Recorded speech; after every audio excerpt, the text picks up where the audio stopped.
Olá, seja bem-vindo ou bem-vinda ao SENEP, o curso FLIAP na disciplina Lideranças e Motivação Portuária. A seguir, iremos apresentar o que será visto ao longo do curso. O objetivo da disciplina é proporcionar ao aluno os conhecimentos básicos sobre a importância da liderança na estrutura portuária como fonte geradora de um ambiente saudável e, consequentemente, produtivo. Hoje existem pesquisas que mostram o quanto a liderança pode influenciar uma empresa. Ela pode influenciar positivamente ou negativamente. Pode engajar e motivar a equipe, levando ao sucesso do negócio, ou ocorrer o oposto, desmotivar o trabalhador e até mesmo levar a prejuízos à saúde física e mental. O cenário portuário é bastante versátil, sofreu muitas mudanças ao longo da história. No decorrer do curso, iremos relacionar a influência da liderança na motivação do trabalho. O conteúdo programático, ele tem algumas unidades de ensino. A primeira é sobre o tema da liderança. Iremos conceituar liderança, abordar sobre cultura e transformação no âmbito portuário, estrutura do negócio e gestão. A segunda unidade é sobre motivação, definição de motivação, capital intelectual, teorias da motivação e desenvolvimento interpessoal. Na terceira unidade, falaremos um pouco sobre capital psicossocial, a definição sobre esse conceito, sobre saúde mental, desmotivação no trabalho, estatísticas voltadas a acidentes de trabalho, fatores de risco da saúde mental no trabalho. A quarta unidade é sobre clima organizacional e qualidade de vida. A quinta unidade falaremos um pouco sobre liderança e inteligência emocional e o conceito de resiliência. E na sexta unidade faremos uma apresentação de estudo de caso de uma transportadora de carga perigosa. Será abordada essa relação entre liderança e motivação no trabalho. E para finalizar, falaremos um pouco sobre a paixão pelo trabalho, o redespertar essa paixão, essa motivação pelo trabalho. Olá, vamos iniciar então a aula 1. O tema de hoje então é sobre liderança. Para que a gente aborde esse tema, vou fazer algumas questões para reflexão. Então, primeiramente eu te pergunto, o que de fato é liderança? Você ocupa algum cargo de liderança? Como é a sua relação com a sua equipe? Vocês são próximos? Como é o dia a dia de vocês? Vocês conversam? Ou se você não é um líder, você trabalha próximo a algum gestor? E como que é essa relação de vocês? Você sente liberdade de falar as suas dúvidas, trazer novas ideias, ou até mesmo as suas dificuldades pessoais? Algum momento difícil que você esteja passando? E quando a sua opinião é divergente do trabalho de vocês, você fala a respeito? Bom, então através dessas questões podemos começar a pensar na definição do papel de liderança e até mesmo falar um pouco sobre motivação. Qualquer um pode ser líder? A liderança ela é nata ou inata? Você já reparou algum grupo de crianças brincando? Você já percebeu que entre eles sempre tem um que lidera as brincadeiras? Será que essa criança já tem um perfil de líder e quando for adulto será um líder de sucesso? O que constitui um grande líder? Gostaria que você respondesse a essas questões ao longo do curso, mas vamos pensando juntos. O que lhe define como líder? Como você vê os seus líderes? Esses líderes têm as características que você espera de um líder?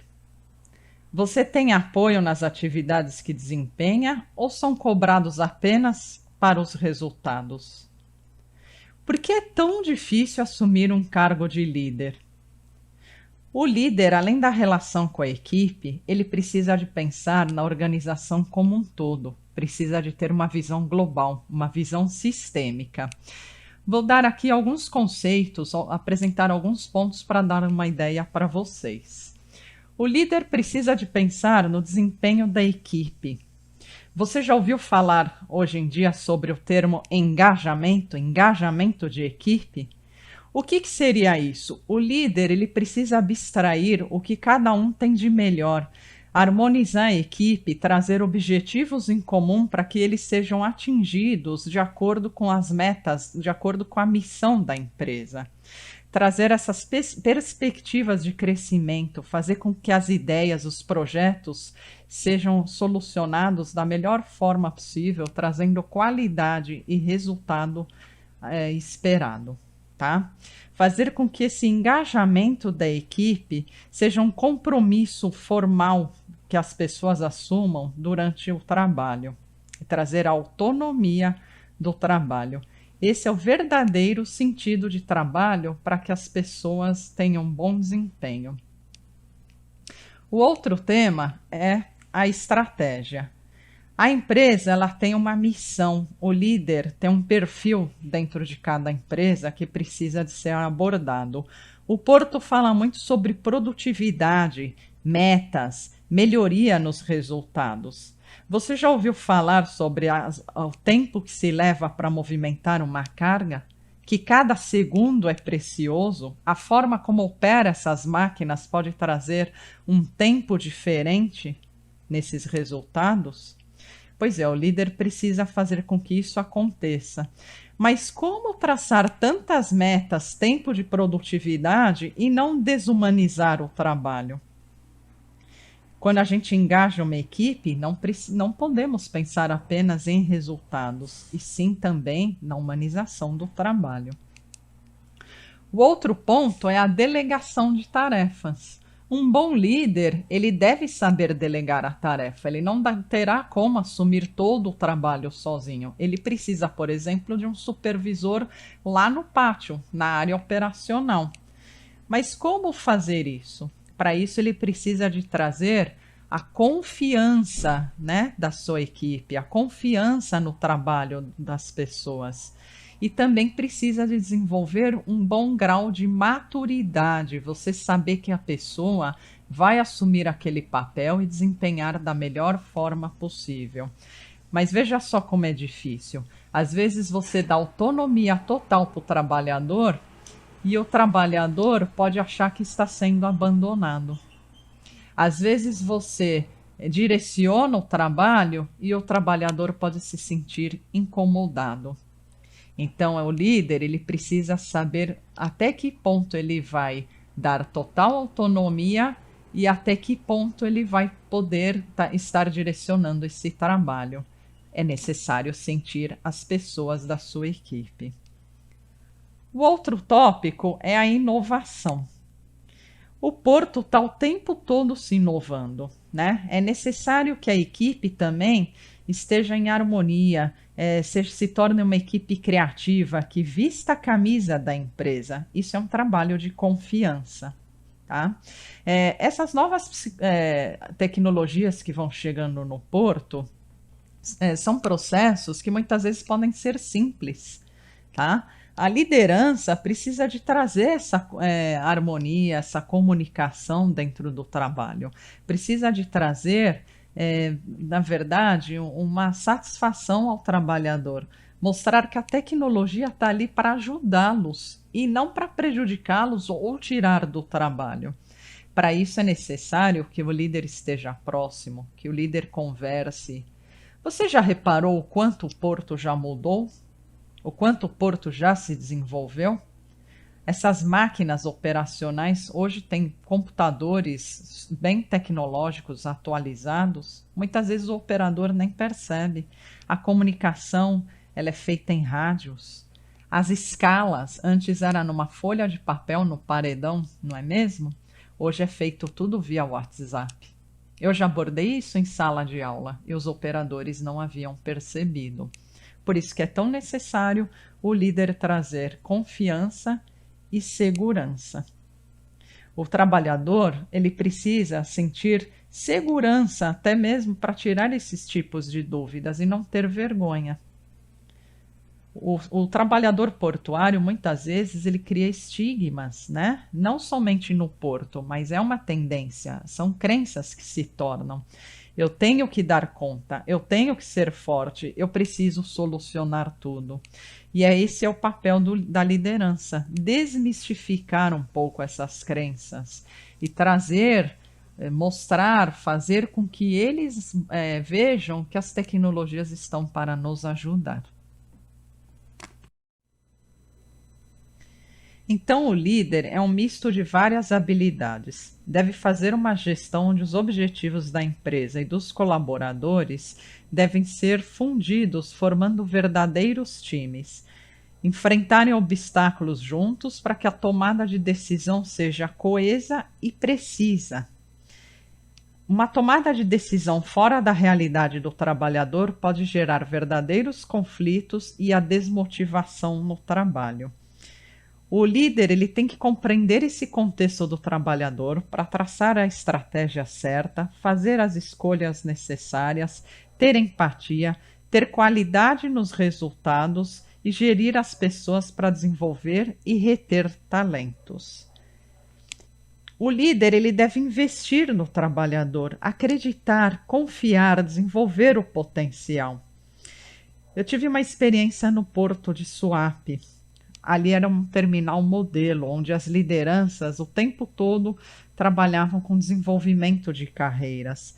Eram treinamentos anuais e davam todo o suporte que os colaboradores necessitavam. O nível operacional tinha alta qualidade. Vamos lá, agora que nós já conversamos um pouco sobre o que é ser líder, vamos conceituar e definir em palavras. Liderança é influenciar positivamente pessoas ou grupos nos esforços para a realização de objetivos em uma determinada situação. Vou lançar mais algumas perguntas como uma reflexão para fechar essa etapa.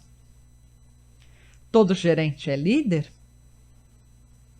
Todo líder é gerente? Todo gerente tem cargo de liderança?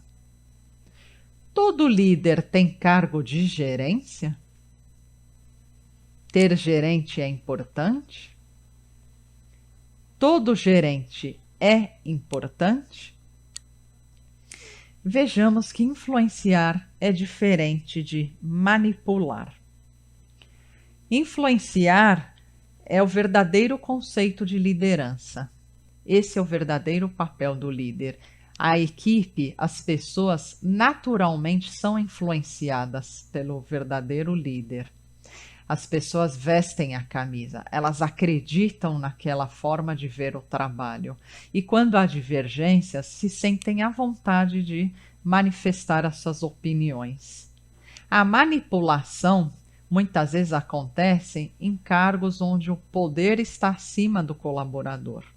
O trabalhador, ele se vê obrigado a fazer a tarefa daquela forma, mesmo que não seja a maneira que ele acredita ser a mais correta. O poder muitas vezes é imposto e a pessoa faz aquela forma de trabalho com medo de perder o seu emprego. Percebe a diferença entre influenciar e manipular? A seguir, vou apresentar a vocês um vídeo divertido e breve de Charles Chaplin. Gostaria que vocês pensassem um pouco sobre o que conversamos sobre liderança, sobre condições de trabalho e motivação. Posteriormente, também faremos algumas reflexões.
Qual é a relação que você fez do trabalhador portuário com o vídeo do Charlie Chaplin?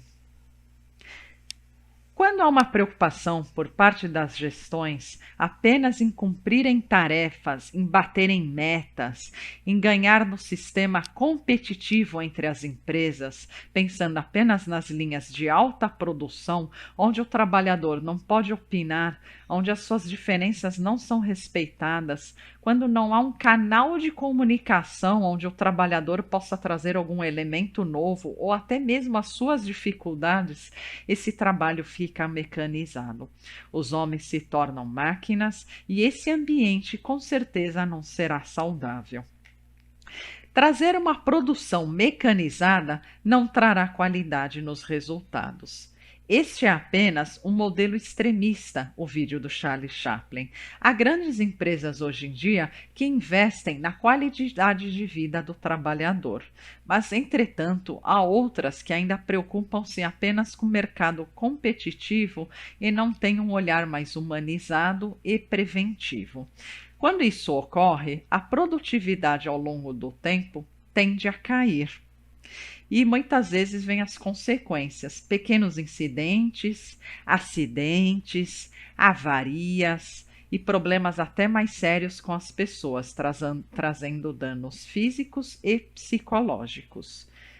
Mas por que um colaborador fadiga mais que o outro? Por que seus resultados são tão diferentes? É a maneira como cada um reage ao meio, a uma determinada circunstância. O contexto em que a pessoa está inserida, o seu momento de vida, ou a forma até mesmo com que reage, e a sua própria experiência terá uma influência no dia a dia do trabalho. As escolas das relações humanas traz que não se pode mais tratar os funcionários como se fossem extensões de máquinas. As suas necessidades pessoais e sociais, de alguma forma, devem ser atendidas. Ou consequências de um desempenho deficiente no trabalho trará cada vez mais resistências e desmotivação ao trabalho, afetando a sua relação com as autoridades. Vamos fazer mais uma relação do vídeo do Charlie Chaplin com o contexto histórico, a mudança e a evolução dos processos, as inovações e a transformação na gestão de pessoas.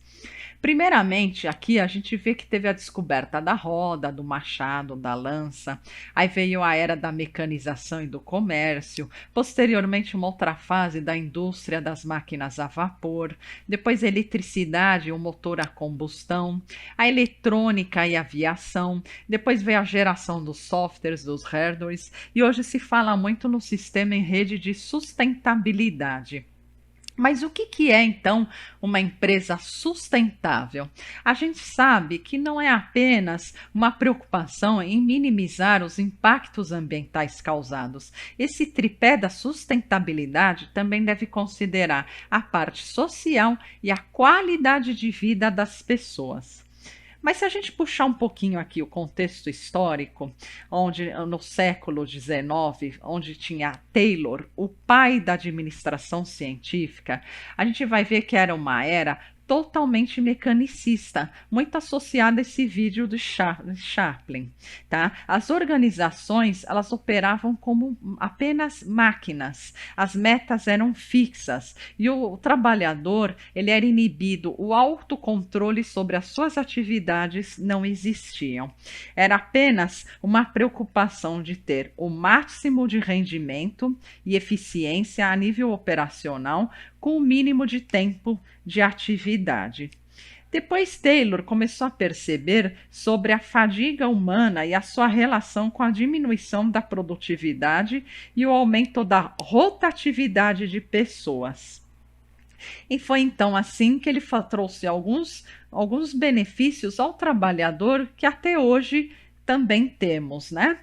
Por exemplo, a jornada de trabalho reduzida, os horários de descanso, a remuneração, os benefícios e a redução, inclusive, dos custos operacionais. Esse modelo hoje é muito criticado, inclusive, pela psicopatologia do trabalho, a automação dos sistemas, onde fala-se muito sobre a robotização do trabalhador relacionado a preocupações com a saúde mental.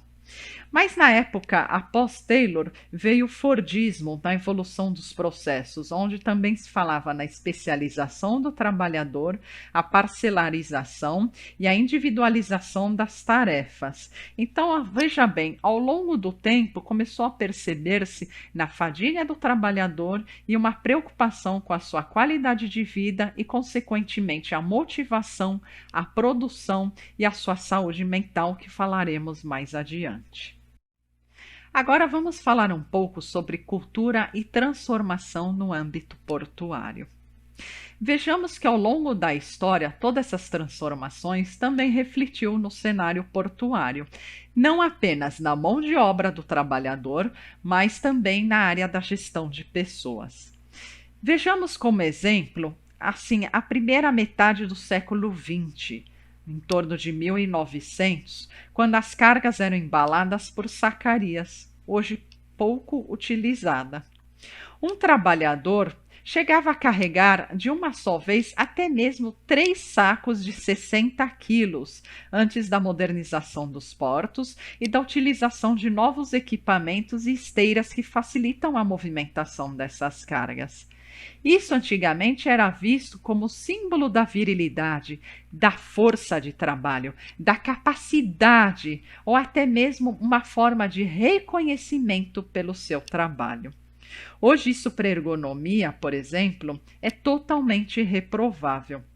Essas mudanças vieram para favorecer o ambiente de trabalho, minimizar as doenças, por exemplo. É constatado em pesquisas científicas que as doenças osteomusculares, por exemplo, são muito presentes. O LER, a lesão por esforço repetitivo, as dores de lombalgia, entre outras. Também vieram situações para minimizar os acidentes, como as normas. O uso de EPIs, dos equipamentos de proteção individual, também vieram a favorecer esse cenário. A nossa cultura como um todo, o nosso país, é uma cultura ainda não muito preventiva.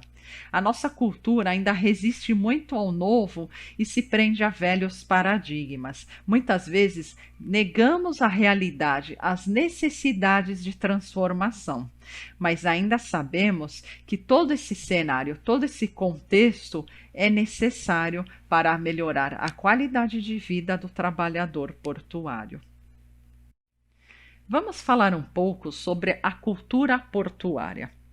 Os resultados de uma pesquisa científica mostram que a atual organização do trabalho voltada às novas tecnologias e novos atores no porto apresentam um certo estranhamento por parte dos estivadores.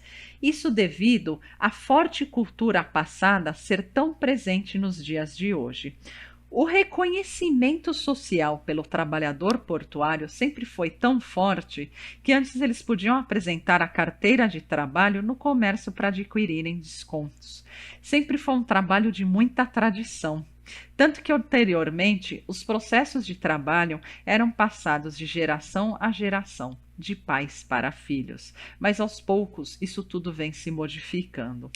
Os grupos de trabalho das operações de movimentação de cargas traziam autonomia ao trabalhador e não tinham os controles nos dias de hoje.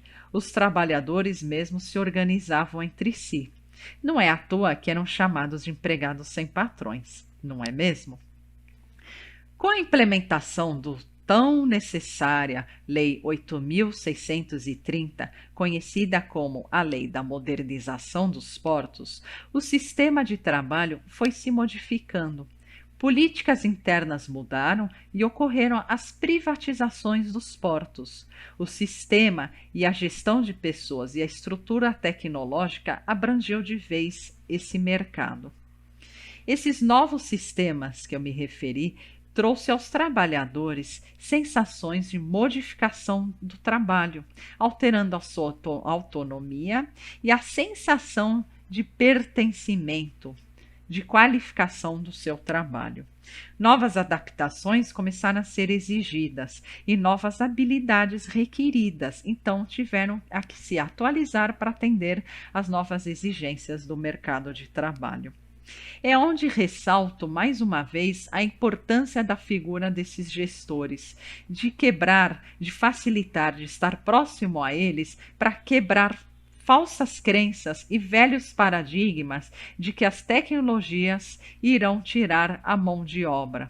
Os gestores devem mostrar que a qualificação ela é necessária e que essas novas eras, esses novos sistemas estão vir para contribuir com o processo, que o trabalhador ele deve ser valorizado e passar sim por essas transformações com o apoio inclusive de treinamentos.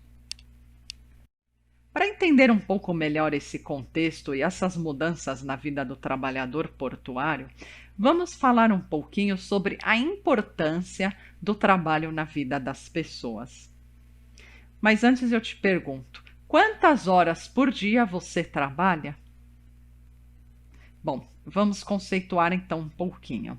O trabalho, ele ocupa um lugar fundamental como constitutivo de modos de ser e de viver, e também no âmbito cognitivo, ao permitir a expressão e a utilização de habilidades psíquicas. Ou seja, o trabalho, ele é um elemento fundamental na constituição da saúde e da identidade das pessoas. A atividade em si profissional, ela é parte intrínseca do universo individual e social de cada um. Essa construção de identidade, ela está relacionada ao reconhecimento do trabalho, ao julgamento daquilo que é feito, ao trabalho realizado. Ainda assim, segundo o psicólogo social Moscovici, ele fala que o trabalho é uma descarga de obrigações morais, é um prazer e que geram outras fontes como sentimentos de sucesso, de valorização moral e do cumprimento de suas responsabilidades. Mas, no entanto, pode também trazer alguns sofrimentos, mas que não necessariamente será patológico.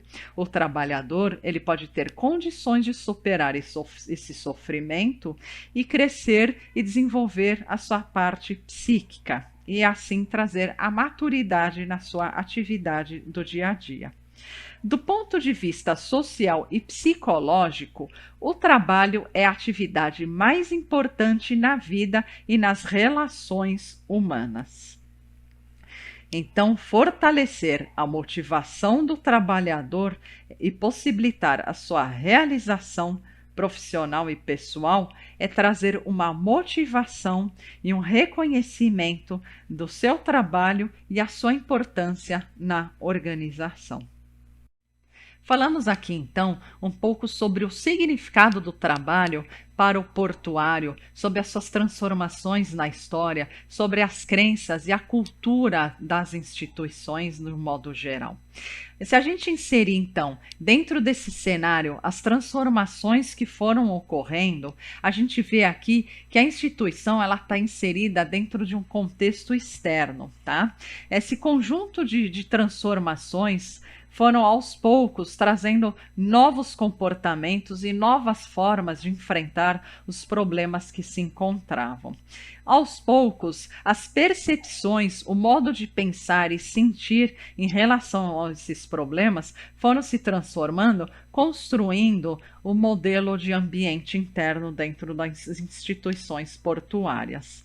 Então, a cultura nada mais é do que um padrão compartilhado dessas crenças, dessas suposições, das expectativas dos trabalhadores. São normas, papéis, valores que são desempenhados dentro dessas instituições, são reações que acontecem. Isso tudo forma a identidade da empresa. Mas muitas vezes essas percepções ou crenças são até mesmo inconscientes. Podemos trazer aqui um exemplo de uma crença que pode ser negativa, tá? O trabalhador dentro de uma instituição, eles podem passar a acreditar que um técnico de segurança do trabalho pode estar ali para prejudicá-los e não para favorecê-los. E por isso que, mais uma vez, é importante ressaltar o quanto a cultura está no dia a dia. Ela não se modifica tão fácil. Aos poucos, esses valores devem ser transformados e trabalhar melhor essas crenças.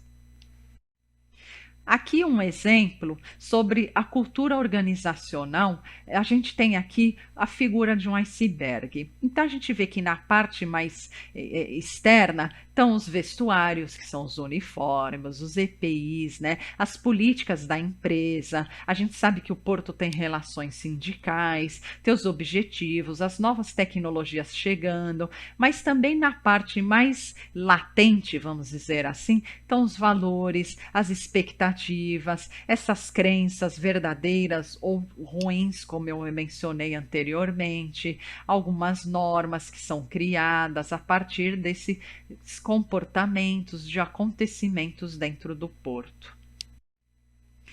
Então, falando um pouco sobre os modos de cultura organizacional, a gente viu que tem um modo aí, um jeito de ser, um jeito institucionalizado de pensar e agir, que não se altera nem sempre tão rapidamente. Isso tudo tem a ver com o contexto e a história da organização. A cultura ela pode ser de duas formas: uma cultura mais superficial e uma cultura mais profunda, como a cultura portuária. A gente viu que tem uma forte história onde os valores são compartilhados e também ela é muito mais fácil de ser identificada e, consequentemente, mais difícil de ser modificada.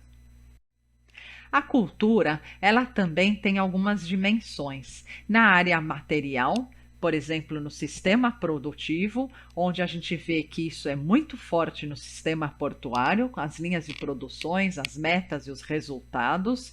Na área psicossocial, a relação entre os membros. Então, como eu falei, pegando um contexto histórico, essas relações também eram muito fortes. Até hoje eles se tratam como família. E também a parte ideológica, onde a cultura portuária é muito conservadora, mas também um pouco adaptativa ao longo desses anos.